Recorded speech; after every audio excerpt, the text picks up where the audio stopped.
I'm not bud chugging this, Greg. Hey there, beer tubers. Welcome back to Maxwell Star and Beer Analysis 101.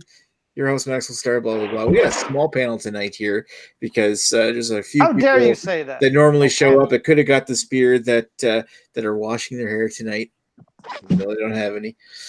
Anyway, today we're going to take a look at something that comes down from Margaritaville. We're looking at LandShark. First of Oh my all, God, it's Jaws. let's go to our favorite LandShark and the birthday boy from yesterday. And Greg, how you doing tonight? I'm doing fantastic, Nick. I am gonna pour 2 LandSharks into this big thing, And butt and I chugging. haven't just. Well, I was thinking about butt chugging it, but I need a straw for that, and I don't have that, so I'm just gonna drink it the old-fashioned way tonight. But I've still got 2 cans left after this, so who knows where those will end up. Who knows where it'll lead? Turkey baster. Anyway, moving right along to Mr. Ashley Sexton. Hey, Ash, how you doing tonight? I'm doing great. Fins up, bitches. Fins up. Fins out. Fins out. Rock out your fins out. Fucking Jesus, Nick, that's so sexist. All right. Anyway, let's explain what the hell the LandShark Lager is. LandShark Lager traces its origin not from a brewery, but from a musician. I wonder if this is why Lee didn't want to come in here. The story begins with popular country artist Jimmy Buffett, known for his hit songs throughout the 70s and early 80s, such as Margaritaville and Cheeseburger in Paradise. Known for his island escapism musical theme, in 1984, Buffett reached a sponsorship deal with Corona Extra and started a successful radio campaign. At the time, Corona was seen as a Mexican working man's beer, but the sponsorship led to Corona incorporating the Caribbean Margaritaville lifestyle aesthetic into rebranding for their beer. Corona also co-opted the title of Jimmy Buffett's 1977 hit album, Changes in Latitudes, Changes in Attitudes, and chose the tagline, Change Your Whole Latitude, as a motto in commercials and billboards around the world for the 80s and 90s. It would become one of the most successful ad campaigns of all time, and Corona still uses the island theme today. Corona even surpassed Heineken in the mid-90s as the #1 imported beer in the U.S., a position it still holds. By the late 90s, Corona dropped using the tagline, and Jimmy Buffett owned at the same time, Jimmy Buffett owned 3 Margaritaville restaurants in Key West, Florida, and Jamaica. But there was little interest in expansion. In 1998, John Cullen, who worked for a holding company that owned shares in Arby's and RC Cola, chanced upon meeting with Buffett at the New Orleans Jazz and Heritage Festival. Cullen, sensing an opportunity, pitched the idea of expanding the chain and soon found himself as CEO of Margaritaville Holdings and brokered a deal to use the restaurant name at a new 20,000 square foot space at Universal Studios, New Islands of Adventure theme park in Orlando. The restaurant opened in May 1999 and was an instant success, and Margaritaville restaurants were soon popping up around the nation. In 2006, Corona was still Jimmy Buffett's official tour beer, and the beer was hugely popular amongst his fan base. With the 8th annual Orlando Beer Fest coming up, held every year at the nearby Universal City Walk, Cullen sensed an opportunity for Margaritaville to have its own proprietary house lager. They attempted to contract Corona about producing such a beer, but were refused, saying they already have a Corona. Cullen then reached out to his friend and then president of Anheuser-Busch, who had been looking for a real Corona competitor for years, who agreed to produce the beer under the moniker Margarita Brewing Company. The new lager was born, a 4.6% cerveza-style lager brewed with a complex blend of hops and 2-row caramel malts. Launched as a house lager at Margarita restaurants in 2006, initially called Lone Palm Lager, named after a song on Buffett's Fruitcakes album, but the name didn't resonate with patrons that didn't really want to drink alone, after all. Amongst the merchandise already sold at Margaritaville was the logo of a fin with wavy lines underneath, titled LandSharks, a reference to Jimmy Buffett's popular song Fins, about men in a beach town who try to woo vacationing women, referring to them as sharks that can swim on land. Yeah, there you go. So it's after Anyway, So it's this whole thing's sexist. basically, the name and logo was chosen for the beer, and LandShark Lager was soon sold nationwide in 2007. Buffett's fans, known as Parrotheads, were initially upset that Buffett had dumped Corona, but soon grew to love the new LandShark Lager. Anyway, coming back to Canada here, December 2015, Brick Brewing of Kitchener, Ontario, announced that they had acquired the Canadian production and distribution rights for LandShark Lager and rolled the beer out to the Ontario market first in 2016 and Western and Eastern Canada in 2017, so Atlantic Canada. Anyway, all other beers from LandShark include LandShark Loaded, which is an amber lager version with a shot of Margaritaville Island Lime Tequila in it. Oh boy. So fucking stupid. Yeah, it does sound stupid. Anyway, that's pretty much it. I've already described what the beer is. I think there's a Margaritaville in Niagara Falls. Am I wrong? Oh, we might have to go get some beer there. I think we can. Am I wrong, Ashley Sexton? Oh, you don't know Niagara Falls as well. Chris Lezak would know. For I sure. don't know. Chris would know. He's in the chat. He's All down right. there somewhere off to the side chatting. Yeah, I'm pretty sure there's a Margaritaville. All right. So, Ash, actually, you know what? Let's do him a favor because it's his birthday. Greg, I'll let you read the comments. Oh, wow. Ooh. Take us away, God. Greg. Come on, Greg. I'm not Don't let us prepared. I have to down. load it. Hang on. He's hang like on, he's okay, like load it. sweating a little bit. Okay, Oh, you okay, failed. okay. Go ahead. Wait, no. I'll read it. Maxwell Star says. Boom! wait, Blows up in his people. pants. Oh, My beard. hang on. That already happened. If this goes an hour, I'm unfriending you all. So we can only go up to 59 minutes. Lee, but plus you should be in here. I'm very sad you're not. Jimmy Buffett can fuck off and choke on a Hawaiian shirt. Well, I suppose he can. Why not? Raining on Your Parade says, taking a break on beer tonight. I have had this beer a couple times, and it sells for $5.49 a 4-pack of 16-ounce cans in Maine. Well, that's good. I don't know the translation of that if that's a good deal or not, but gay. 14 cans. Klizak says salt, salt, salt with a song, and then he says yes, which I'm assuming is a reference to is there a Margaritaville in Niagara Falls. And that's all the comments we have. There's not much, but now that I'm reading them, bring us more comments. I'll read your comment no matter how stupid or shitty or racist it is. I'll read it. Don't tempt them, please. Yeah. All right. So moving along with the beer histories. Well, let's start with Mr. Birthday Boy. Greg. Oh, my history. I have zero history with this beer. I really didn't even know it existed until you told us we were doing it this week. There you go. Story, bro. And to my knowledge, I've never had anything else from Margaritaville Brewing Company. Fucking Margaritaville Brewing Company. Margaritaville Brewing. International Brewing Co. Oh, fucking whatever. load of horse shit. Uh-huh. Well, in the States, it's just AB InBev. Up here, it's fucking Brick. So it's Brick Brewing, otherwise known as Waterloo. Waterloo. Yeah. Anyway, Ash, what's your... or do you have any? I do. I actually have a history of this. I'm pretty sure I've purchased this for myself before, probably when it came out, just out of curiosity. I don't know that to be 100% true. I'm just sort of guessing at this stage. But I know I've had it a few times because when we go over to the in-laws, they'll always have some random macro stuff in the fridge. So rather than cart my own beer over there and then bring stuff home, it seems silly. I just drink what they have on hand. And yeah, lo and behold, there was I tapped this in for the first time on March 11th, 2017. Yep. Boy. And I can tell it was at my in-laws too, given the background of the photo. And then I had it again a few months later, and yeah, that was at my in-laws again because I could see a background picture of their yard. So yeah, I've only ever had this outside of my own house. Well, some things you don't want to bring home with you. Yeah.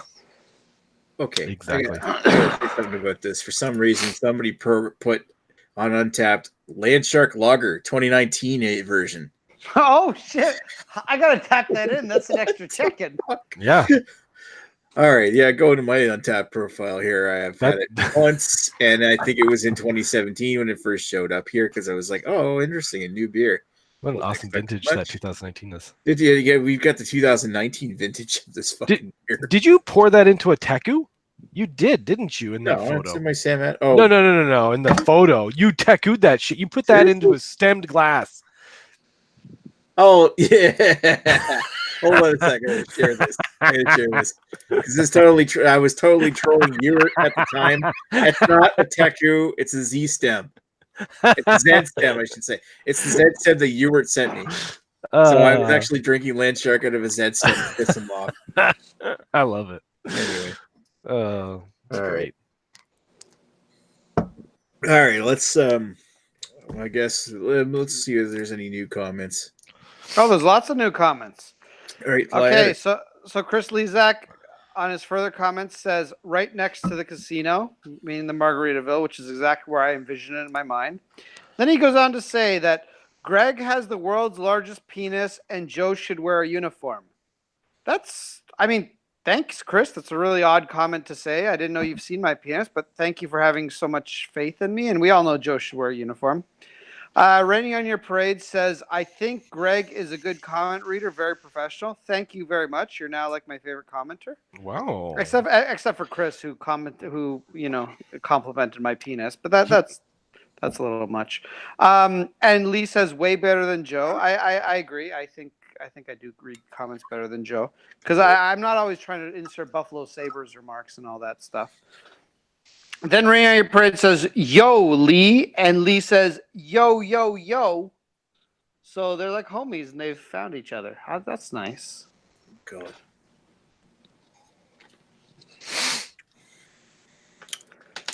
There we go. That's it for comments for now. Yeah. All right. Let's get down to our thoughts. Greg, what do you think? Oh God, I was hoping Ashley would go first so I could just copy him. Damn it. I'm gonna copy you. Oh, damn it. Okay, so I had this the other day for the first time.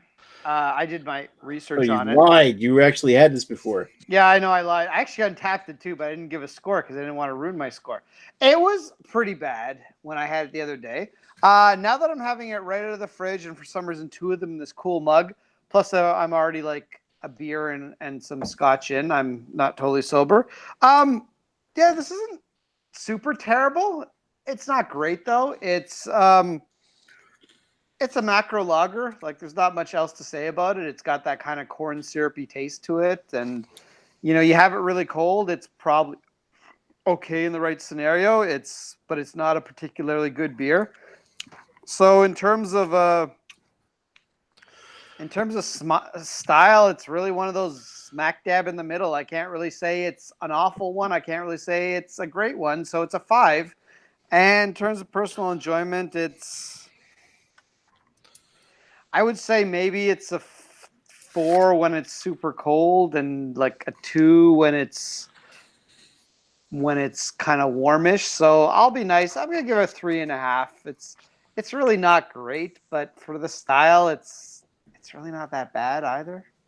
But also, I can't rate it too high because no matter how low I rate it, Ashley's gonna rate it below me, and I'll feel like I overrated it. Yep. So. Exactly how it works. I wasn't even listening to you. I have no idea what you even rated. You totally treated it so you wouldn't spoil it. Ashley, are you my wife all of a sudden? Because that seems to be a thing. Yeah, no, it's just. So you're worried about spoiling things, just like movies for Agnes. Yeah. I gotta say that part where the Hulk decides to go bad and kills everyone. Ash, what do you think of LandShark? So, yeah, okay. Now that this is the first time I've actually poured it into a glass per se. I think all of the previous times I either had it like because I had to buy a 6-pack of these, right? So no big deal. I don't give a shit. I'll drink anything. Oh, sex and fortune. Inspiration. But the 2 or 3 I've had already, I just drank them straight from the can. The bottles I've had before from the in-laws, but based on the photos I had, they're just drank out of bottles. So drinking out of can, drinking out of a bottle for a macro, whatever. They all taste the same to me. Once I poured this thing into a glass, the aroma, attacked my nostrils of like creamed corn and slightly wet cardboard. It was just not appealing whatsoever. There's like zero lacing. The head disappeared within 35 seconds. It's a thin body. It's corny. It's got very little redeeming qualities to it other than that it's wet and it's cold.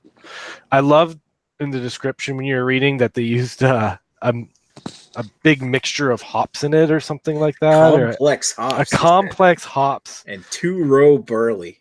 Yeah, well, 2-row. Yeah, they're along with all the fucking corn. Yeah. Yeah, 2-row. Oh no, you said 2-row and crystal malts too, which I don't know, man. That's a very small percentage of crystal malts that they use in there. I think it was crystal, wasn't it? Anyways, 2-row caramel malts. So my recommendation would be to this: if you're gonna drink it, just treat it as you would a normal macro lager. Fucking ice cold, out of the glass, out of the bottle, whatever it is. You don't want to have too many of your senses going at the same time with this beer because it's just gonna fucking throw you off.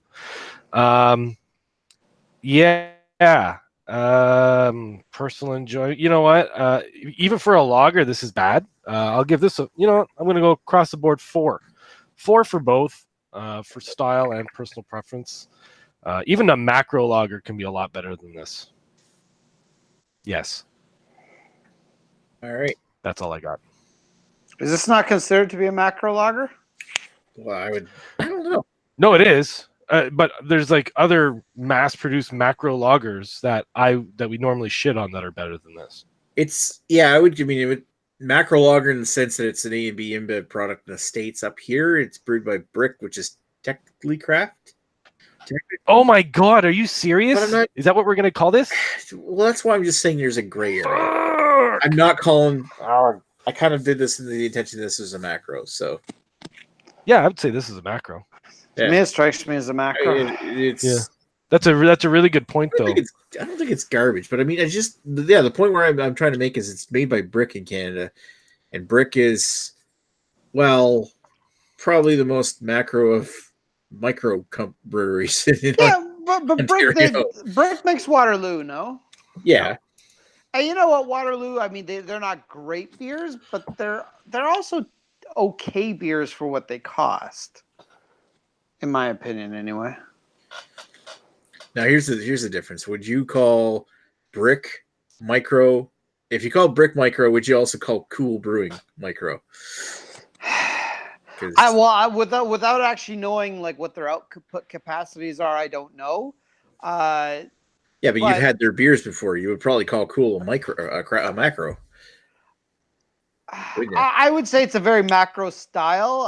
Yeah.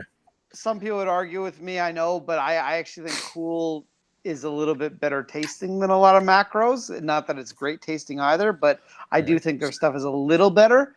But I do think it's still a very macro style. Like, it's designed to be sort of a mass-produced beer that any random Joe Schmo can enjoy, and most of us beer nerds probably don't. Well, I mean, on this stuff, it's a macro recipe brewed to be on a large scale. Yep. So you kind of could call this just. I don't know. I can't believe we're actually diverging. I think we're getting bogged down. I think ultimately, like if this doesn't have corn syrup in it, I'd be shocked. There's got to be corn syrup in this, or at least some kind of maize, grains or something, because you can taste it in the aftertaste. Anyway, so what I got off of this for myself, since Ash has already finished giving his notes, my turn. I got this nice little bit of like a lemony tartness off the tip, just the tip. There's a little bit of an agave sweetness, and it kind of lends itself into this is a lot like a tequila, kind of like the Margaritaville is all about tequila. There must be something imparted into the recipe that may give it that kind of note. It's a little bit of caramel. There's watery cardboard. You get cereal grains and corn in the aftertaste with a little lingering bitterness. I would overall say that I like this a lot better than Corona, but I don't know if I would say I like it better than Sol. I like Sol is for a nice quenchable Corona kind of style island lager. Don't even get me started on that. Yeah. Anyway, so overall, I would say for the style, is Cerveza style Or you No. just call it a pale lager of some sort. I'd say it's a 6. It's not bad. It's drinkable. It got a bit more flavor, reasonable flavors than your typical bullshit lager. It's way better than Corona in that department. But overall, middle of the road for me through 5. So 6 and a 5 for me. Okay, comment guy, go. We got comments. Good comments. Oh God! I just switched Don't over to ignore look our at something. viewers. Oh dear God! Okay. I'm so sorry, Ashley. Okay, so Rainy on Your Parade says, "I got no problem with LandShark. Of course, it is better than Bud, Miller, Coors, but for the price, I can get a 4-pack of Bitburger and others. I don't know what Bitburger is, but not that $5.49 is a lot to pay for LandShark. No, and you know what? It is a good value if you just want to drink beers. Like even here, like I paid $15 for 6 tall boys. That is a good value if you're just looking for 6 beers just to knock back. It's if you're looking for flavor, maybe not so much. Then we got Lee Russell says, can only go on the Canadian version, but this shit is sort of macro crap that I dare a diehard macro apologist to try and defend to me. This is bottom of the barrel. Yeah, it's not great. I mean, I certainly think there's a lot worse. Frankly, I think this is quite a bit better than Molson Canadian. But hey, but to each their own. Then Rainier Parade says, could there be a difference between the American and Canadian LandShark? Sure, there could be. I would say in my own experience between the difference between Canadian and American versions, there's often a huge difference. Usually the American versions are much, much worse. But like Moosehead, MGD, Miller High Life, all those are better in the Canadian version. Not that they're even great beers in the Canadian version, but the U.S. versions are much worse. Okay, I'm gonna try. I'm gonna attempt to do this, but I don't think I can get my voice that high. But I'm gonna try to do. Oh dear. What be going down, people of the world? Is what Redbeard says. You sound like an old witch. Yeah, I know. I can't get my voice that high. No, that's fine. But I try. And then that was the combination of Redbeard and Raining on Your Parade. And then Redbeard says cheers. And then Lee Russell says, at Raining on Your Parade, I'm betting it's slightly more shitty being brewed at Waterloo Brewing. Possibly. And then Raining on Your Parade agrees and says, Lee Russell sounds it. And Redbeard says, that was awful. Well, you know what? You should have been on this chat and you could have done the proper pterodactyl scream because, like I said, I can't do it as well. I actually can't get my voice high because I've got issues that prevent me from getting my voice too high. Yeah, that's about it. I just wanted to mention one thing on the tail end of my comment reading is that when I look at Margarita Brewing Co. on Untapped, there's another one called LandShark Loaded, which is listed as a amber lager at 8% ABV. But when the description is... Hey, Greg, he mentioned if you were listening to the beer history, you would have known that. What, LandShark beer with a shot of Margaritaville lime tequila? Yep. Yes. And I said that sounds fucking disgusting. Okay, well... Obviously, I was. Well, okay. This is supposed to show Nick that I don't fucking listen to a word you say. All right, so here we go. Anyhow, motherfuckers. And now we've proven it. Oh, there we go. Yeah, it's shit. I just thought that was interesting. It's shit. Don't buy it. It's shit. But it did quite a bit better than Michelob Ultra. Oh my god! I'm just thinking, like, if you want a good lawnmower beer, Miller High Life. I couldn't even chug Michelob. It made me so fucking gassy. Yeah, Michelob Ultra was pretty bad. Oh, so god awful. Oh, sorry. What did I said Michelob? I meant Miller High Life. Miller High Life. I'm just saying, if you want a quenching beer. Oh yeah, get them. Yeah, get them. I don't love Miller High Life. I think MGD is better than Miller High Life, and they cost around the same. But yeah, they're both definitely better than this. This is not great. This caters to the lowest common denominator, and that's fine. I know there's a market for it, but meh. Yeah, well, I mean, hey, we're all beer drinkers. Every once in a while, we just want to kick back with something just to chug on. We all have. No, I never do. I only do this for you, Nick. Sure. How many how many steam whistles do you have in your fridge right now? I don't know because my wife is the one who drinks them all, so I think she's at 3 about now. Although the last Steam Whistle 6-pack we got, they scanned it wrong, so I got the whole 6-pack of Tall Boys for $3.25. Now Oh, that's they a just deal. scanned the one Whoa. can. That's Yeah, hilarious. they scanned the one can. I'm like, well, Yeah. sweet bonus. The barcode on the can instead of the barcode on the wrap. I could have gone back and told them their mistake, but I didn't. See, and you know what? I do because I believe in karma, and I think you're just a terrible human being.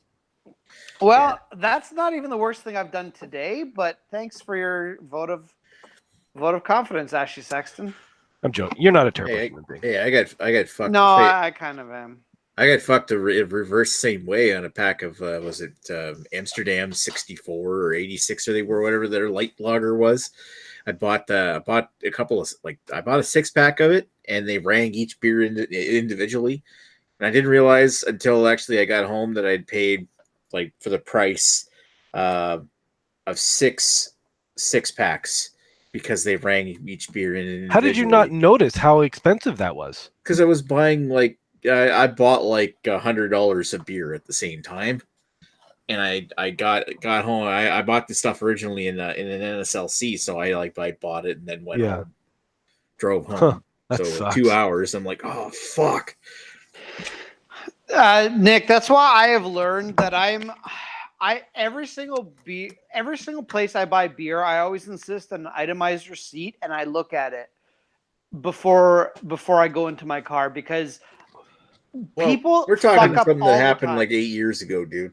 An itemized receipt? No, but I'm telling you, like all the time I find mistakes where I'll look at the receipt, I'm like, you charged me twice for the same beer, you charged me this, like on a fairly regular basis, like once a month, I'll call them out. I'll be like, hey, you double charged me for this. Like, oh, sorry, I wasn't paying attention. It's like, well, I mean. Anyway, going back to the topic at hand, I gotta say with this one, if you're looking for a quenching beer, there's better ones out there. Yeah. Like if you're looking for a real Corona competitor, I wouldn't go for this. I mean, it's not bad, but I wouldn't go for this. I'll be honest, I think Corona is way better than this because Corona, at least for the most part, is inoffensive. This to me it's not. Oh, I find it offensive. See, I find Corona fairly neutral. I find I don't get any really bad taste from it. It's just not good. Whereas this is borderline offensive. It's not. I've certainly had much worse, like Molson Canadian or Michelob Ultra, but it's certainly at not some great. point maybe over the summer we need to do Sol. Do you guys get Sol in Ontario? Oh yeah, we can get Sol. Yep. Okay. Anyway, enough said about that. So there's a couple more comments there. Yes, there are. So I just have to find where we are. So Redbeard said that was awful. Then Lee Russell said, "You are awful, Redbeard." And Redbeard says, "Indeed." Then Chris Lezak says, "Greg is awesome, and I wouldn't mind watching him have sex with my Greg is a girlfriend." failure. It actually says Greg is a failure. No, it doesn't, Nick. You're reading it wrong. That's really weird, Chris. I mean, thank you for the offer. I probably won't do that, but thank you anyway. That's nice of you. And then Chris Lezak says, "What's next week's 3 comments? What's next week's beer? What's next week's beer next? Next week? Beer next week. Not on the channel. So Yeah, and Rainier Perez says BNW. Next week's beer is something from Spearhead. Go take a look at Spearhead's Hawaiian style pale ale, which is made with real pineapple, I believe. And that's a classic one. That one's been around for like 6 or 7 years at this point. Yeah, there's still a contract brewer. I don't know. They used to be brewed in the Cool Beer facility. I don't know if they still are or not. Jesus. I don't know. They still seem to be like small operation because it's basically a sticker on the outside of the can here. Yeah. Didn't they actually have their own like full labeled cans rather than this at one point? They had their own specialty bottles, which apparently, according to Chad, were costing them a lot of money. Because I believe it was started by some lawyer who just didn't want to practice law anymore, but had a little bit of money. So he just decided he was going to start brewing beer. And you know what? I have not had that beer in years, but I remember liking it. So we'll see if it's still good or not. Like I reviewed this once, like back in 2012, 2013, when Chad sent me one, and I remember liking it. So, and I've had it since then. I've had it recently, actually, because I bought one thinking maybe we would do a beer analysis 101 like 6 months ago and drank it. I don't really want to get too many spoilers, but it's not bad. I remember liking Yeah. it. I just know how the beer's changed over the years and how I've changed over the years. I've probably gotten worse and the beer's gotten better. It's most likely the scenario. I don't know. I bought one last week and I drank it already, and then I repurchased it, and I may just have that again tonight because I forgot about the grapefruit thing. Oh no, pineapple juice. Sorry, I don't remember picking up on it. Anyways, it doesn't matter. Yeah, it actually says in the label pineapple juice right in the list. Anyway, so let's do what Chris's comment He talks says, about here. end this shite. And we will after we No. say thank you for watching. We've got 9 viewers right now. It's just crazy. Nick, before we go for my offline, do you stuff, want to anyway. sing happy birthday to me? No. No, you can sing happy birthday We'll to do yourself. that in the after chat. Because you did such a good And- job and- the other and- time, except nobody heard it. Oh I my know, god. I know. Oh, that We- was awkward though. Oh, that's a flashback right there. all right. Speaking of Greg, penis.